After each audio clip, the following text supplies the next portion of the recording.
The air inside the main conference room of Sutton Financial Services in downtown Boston was thick with corporate tension. Outside, a cold October rain was lashing against the glass windows of the 20th floor, blurring the red brick buildings of the financial district.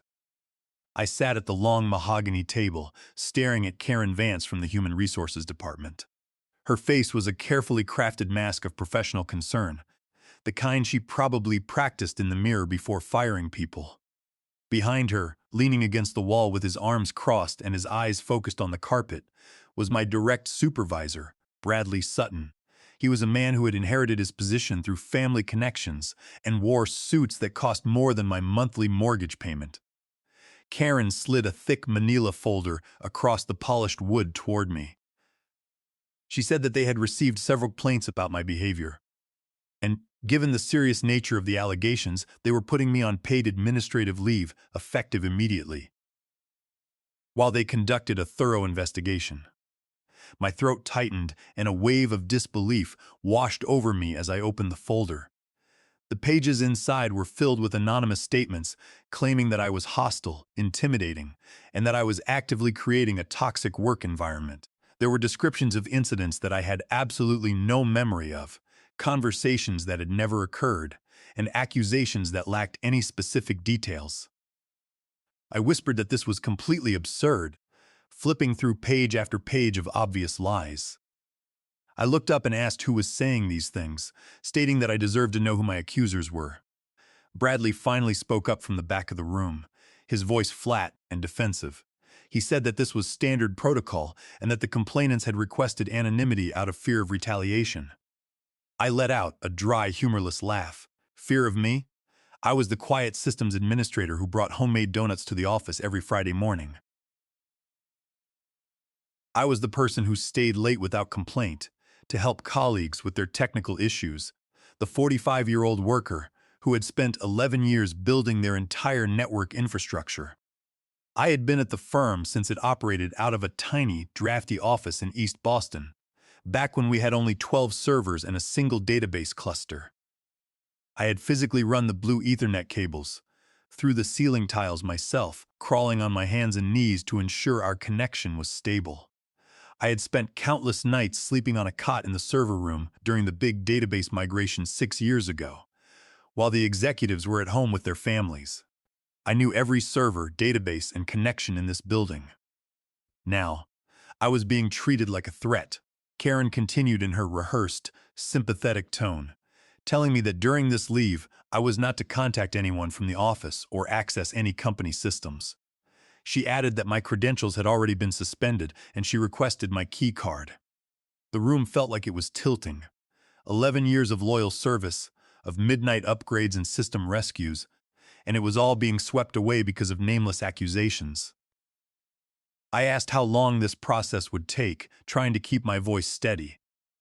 Karen gave me a thin, empty smile and said that these investigations were thorough and that it could take weeks or possibly months.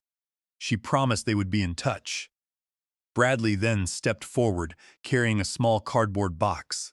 He said they had already collected my personal items from my desk to make things easier. I looked at the box, which contained a coffee mug, a small desk plant, and a framed photo of my dog, Buster. They had gone through my desk while I was in the morning status meeting, planning this entire exile behind my back. Karen pushed another document toward me, asking me to sign the acknowledgement of the leave terms while a security guard waited at the door. I signed it without reading the fine print, the numbness of shock taking over my mind. As I stood up, clutching the cardboard box to my chest, Bradley looked me in the eyes for the first time. He told me to just cooperate with the process, claiming it would be easier that way. That was the exact moment I realized this was not a misunderstanding. This was a calculated, pre-planned execution. The security guard escorted me through the open plan office, past the desks of colleagues I had worked alongside for over a decade. Nobody looked up. Nobody said a word. The silence of the floor was deafening. By the time the guard took my key card at the lobby doors and watched me walk out into the Boston rain, the initial shock had begun to fade. It was replaced by a cold, dangerous clarity. They thought they had isolated me and rendered me powerless. They had no idea that they had just started a war they were completely unprepared to fight. I drove back to my quiet suburban house, the windshield wipers clicking rhythmically against the glass. I was Stephen, 45 years old, and until that morning, I had been the senior systems administrator at Sutton Financial Services. I was the reliable employee, the one who worked in the background, knew all the passwords, and never made waves. I understood the digital ecosystem of that firm better than anyone else because I had built it from the ground up. That evening, I sat in my living room, staring at the small box of my professional life. The initial anger was settling into a sharp, focused determination. Bradley Sutton thought he had locked me out. He was about to learn that you never lock out the person who built the doors. I sat by the window for a long time, watching the rain pool on the driveway, formulating my strategy. The first night of my administrative leave was a sleepless blur of pacing and thinking. The silence of my house was heavy, broken only by the occasional hum of the refrigerator. By 5 in the morning, the emotional fog had cleared and my technical training took over. I kept replaying Bradley's words in my mind, specifically his assurance that my credentials had already been suspended. But Bradley was a manager, not an engineer. He did not understand the systems he managed, and he certainly did not understand how a veteran administrator operates. When you manage a complex financial network for 11 years, you build redundancy. You build emergency access points, not for malicious reasons, but for survival. There are times when a database crashes at 3 in the morning, and you need a direct, unmonitored line to restore the system without waiting for the standard authentication servers to respond. I had documented these administrative backdoors years ago, saving the encrypted configuration files on my personal laptop. One specific root credential, which bypassed the corporate Active Directory entirely, was tied to a secondary network card in the main Boston server rack. I had always intended to deactivate it, but in the rush of daily operations, I had simply left it active. Now, it was my only window into the corporate matrix. At exactly 10:45 in the evening, when network traffic would be at its lowest and the security team would be asleep, I opened my laptop. I connected to my home virtual private network, masked my internet protocol address, and entered the old root credentials. The terminal screen flickered, paused, and then displayed the green welcome prompt. I was in. My first destination was the secure human resources drive. I located my employee file easily. It was labeled with my name, followed by the word investigation. What I found inside made my blood run cold. The folder had been created 6 weeks before they ever called me into that conference room. For a month and a half, they had been secretly building a case against me while Bradley smiled to my face and asked how my weekend was.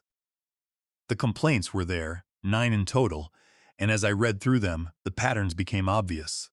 The language in each statement was remarkably similar, using the same corporate jargon. More importantly, the system metadata revealed that all 9 complaints had been uploaded to the HR portal within a single 72-hour window, despite alleging incidents that had supposedly occurred over the previous 5 months. One complaint claimed I had glared at Karen in the break room, another claimed I was muttering under my breath during a budget review, and a third claimed I had deliberately delayed fixing a monitor to sabotage a presentation. It was a complete fabrication. I needed to know why they were doing this, so I accessed the internal email servers. I had configured the archiving system myself, and I knew how to search the deleted items database. I ran a query for any communications between Bradley Sutton and Karen Vance over the past 3 months. The results were immediate. I found an email from Bradley to Karen dated 4 weeks prior to my suspension. In the message, Bradley wrote that they needed to accelerate the Stevens situation because the external audit was scheduled for the 3rd quarter. He stated that they needed the matter resolved before the auditors arrived, and he suggested that the anonymous complaints would provide sufficient groundwork to push for a minimum 4-month investigation period.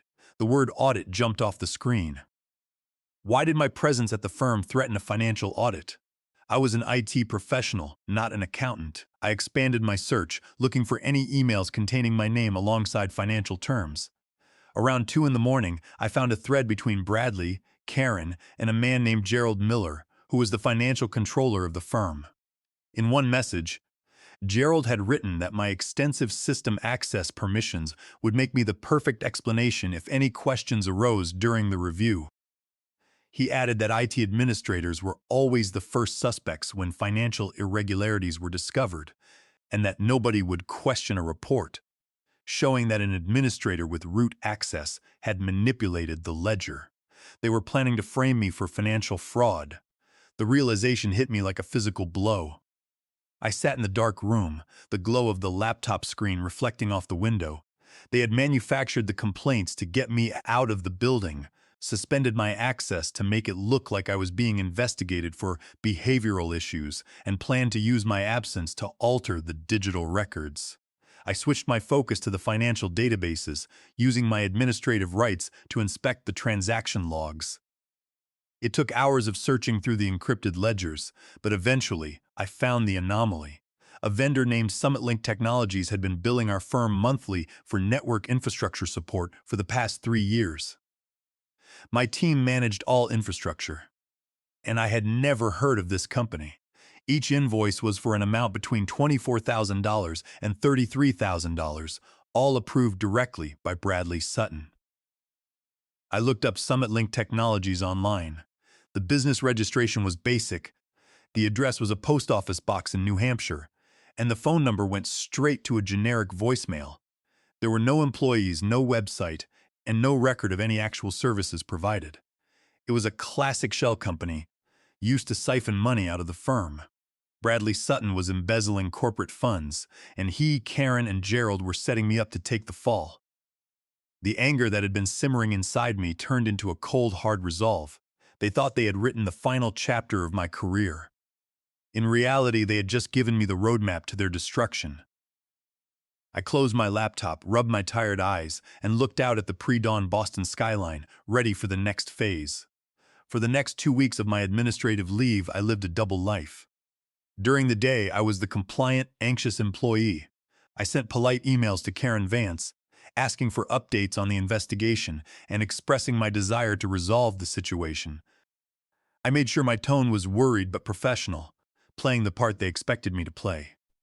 I would ask if there were any specific documents they needed me to locate, or if I could provide any clarification regarding my past projects. But at night, between the hours of midnight and 4 in the morning, I was a digital ghost inside their network. I moved through their files with absolute precision, downloading every email, every ledger entry, and every system log that documented their conspiracy. I sat in my darkened study with a cup of hot tea, with Buster curled up at my feet, watching the data flow from their servers onto my encrypted hard drives. I discovered that the embezzlement scheme was far larger than I had initially realized. Over the past 3 years, Bradley Sutton had approved over $1,600,000 in fraudulent payments to SummitLink Technologies and 2 other dummy vendors. I kept searching for the leverage that kept this alliance together. Why would Karen Vance, the head of human resources, risk her career to help Bradley Sutton cover up his embezzlement? The answer was hidden in Karen's personal network drive. She had a folder labeled Family Vacation Photos, but the directory did not contain images of beaches or mountains. Instead, it was filled with detailed spreadsheets tracking recruitment fees for new hires. As HR director, Karen managed the relationships with external recruiting agencies, which typically charged a fee equal to 20 to 30% of a new hire's first-year salary. According to the spreadsheets, Karen had been generating fake invoices from these agencies, inflating the placement fees reported to the accounting department, and paying the actual recruiters their standard lower rate. She was pocketing the difference, which amounted to nearly $480,000 over the past 3 years. I found an email folder where she complained to her sister about how the firm underpaid her, stating she had to take what she was owed. Bradley Sutton had discovered Karen's recruitment scam a year ago during a routine budget review.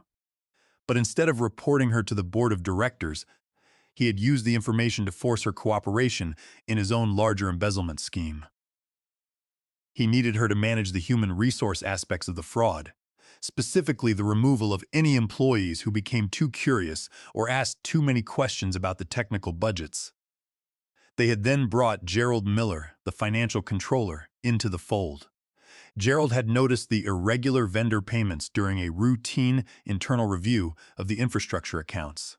Rather than exposing them, he agreed to help hide the transactions in the financial ledger in exchange for substantial performance bonuses and a cut of the stolen funds. It was a three-way partnership of greed, and I was the obstacle they needed to remove. The emails between the three of them became increasingly desperate as the third quarter audit approached. In one exchange, Gerald warned that the external auditors had selected several infrastructure invoices for detailed review. He noted that the invoices lacked corresponding technical specifications and that the IT department had no record of the work. Bradley responded that they needed to finalize the contingency plan. He suggested that they would plant evidence of the transactions on my home computer, using my administrative credentials to make it appear as though I had created the fake vendors and transferred the money to offshore accounts. Karen agreed, writing that she had my home address from the HR records and that they would need to find a way to access my personal machine to complete the setup before the audit began. In another message, Bradley wrote that IT administrators were the perfect scapegoats because they had the keys to the kingdom and no one understood what they did anyway. They were not just trying to fire me. They were planning to send me to prison to protect their own skin. The sheer arrogance of their plan was staggering. They believed that because I was a quiet, middle-aged technician, I would simply accept my fate and crumble under the pressure of a corporate investigation. That night, I sat at my kitchen table, drinking a cup of black coffee and looking out at the dark backyard. The fear was gone, replaced by a cold, calculating fury. They had crossed a line from corporate politics into criminal conspiracy, and they were planning to violate the sanctuary of my home. I spent hours thinking about the path forward, realizing that standard corporate channels would only lead to my defeat. I knew that I could not handle this alone. I needed someone who understood the legal landscape, someone who could transform the digital evidence I had gathered into a weapon that would stand up in a court of law.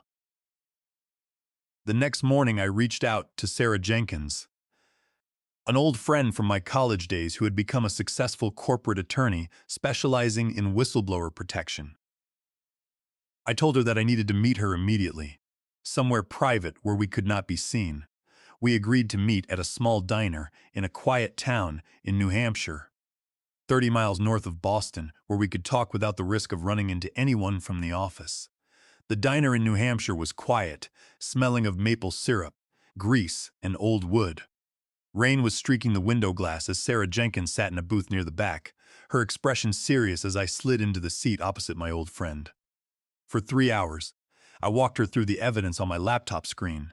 I showed her the emails, the fraudulent invoices, the recruitment spreadsheets, and the system logs tracking the conspiracy. She listened in silence, her brow furrowed as she took notes on a legal pad. When I finished, she closed her notebook and leaned forward, her voice low and grave. She told me that the evidence of financial fraud was overwhelming, but she warned me that my backdoor access could be viewed as unauthorized access under federal computer laws if we were not careful about how we presented it. I told her that they were planning to break into my home to plant evidence on my laptop. I showed her the email where Bradley Sutton discussed sending someone to my house. Sarah stared at the screen, her eyes narrowing. She said that this changed the legal framework completely. We were no longer just dealing with corporate fraud. We were dealing with civil conspiracy, breaking and entering, and criminal forgery. She outlined a strategy to protect me while building an airtight case. Under Massachusetts general laws, Chapter 266, their embezzlement constituted grand larceny, and under Chapter 267, the forged invoices and compliance documents were felony forgery.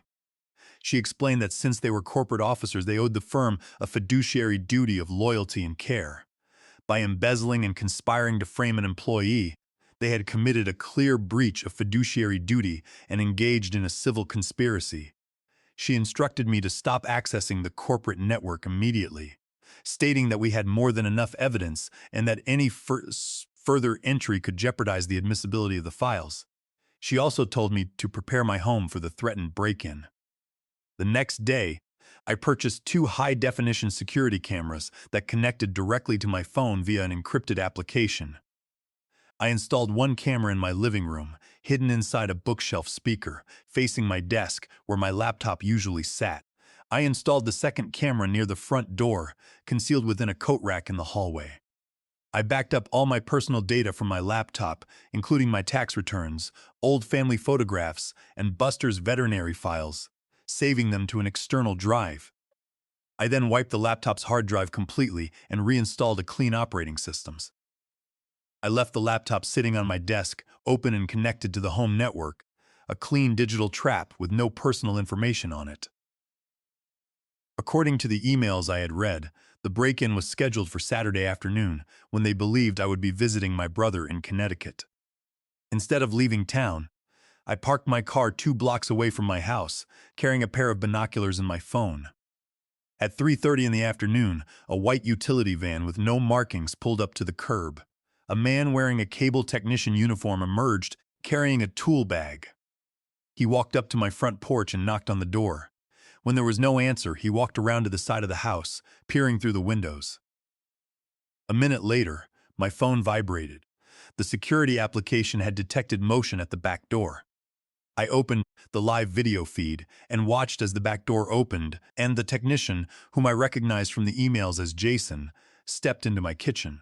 He walked straight to the living room desk, sat in my chair, and opened my laptop. He plugged a USB drive into the side of the machine and began typing. I watched the video feed in real time, my heart pounding in my chest as I recorded the entire event. Jason spent 30 minutes trying to access files, his expression growing increasingly frustrated as he realized the system was completely blank. He made a phone call, and through the camera's microphone, I heard him tell the person on the other end that the laptop had been wiped clean and there was nothing on it. I heard Bradley's voice, muffled but recognizable, telling him to install the remote access software anyway to make it look like the connection was established.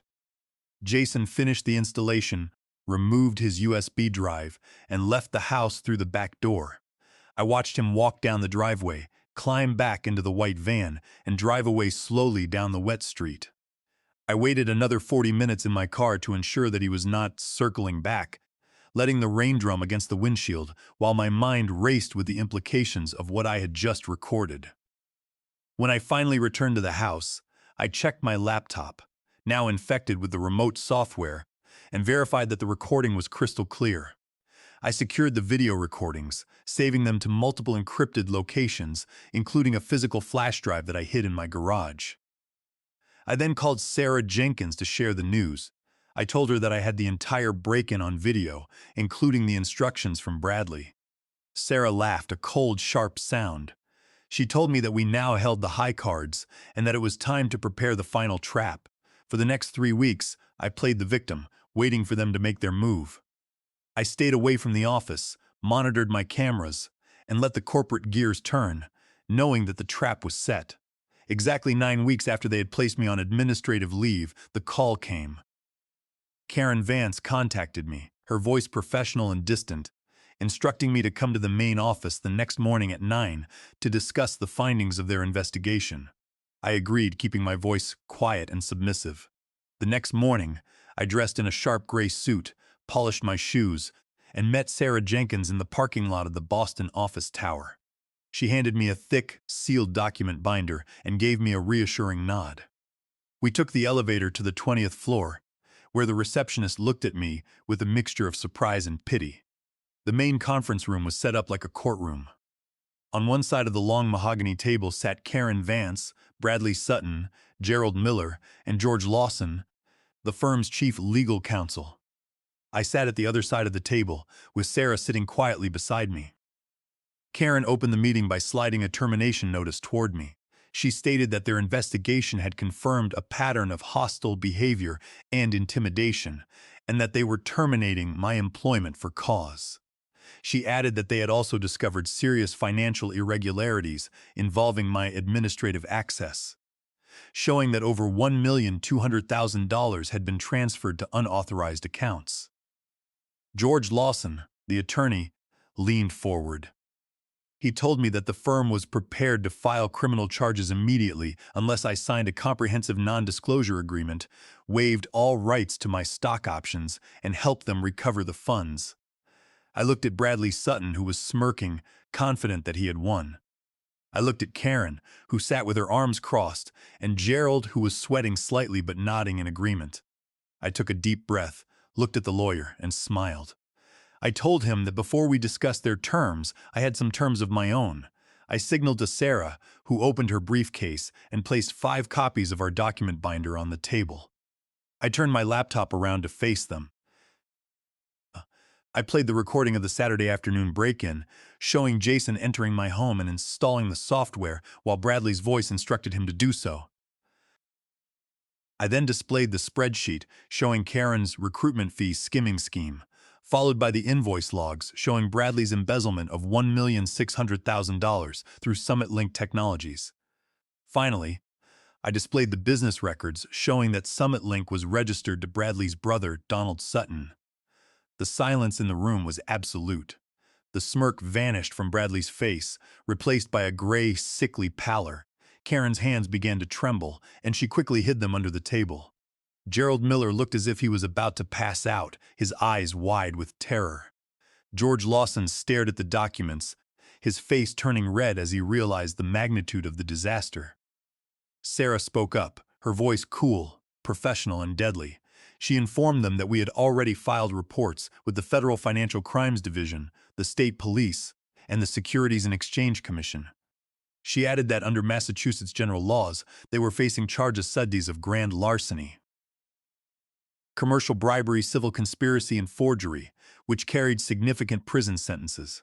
She pointed out that because the safety compliance documents they had submitted to investors were forged, those agreements were void ab initio, meaning the firm's primary funding sources could legally withdraw their capital immediately.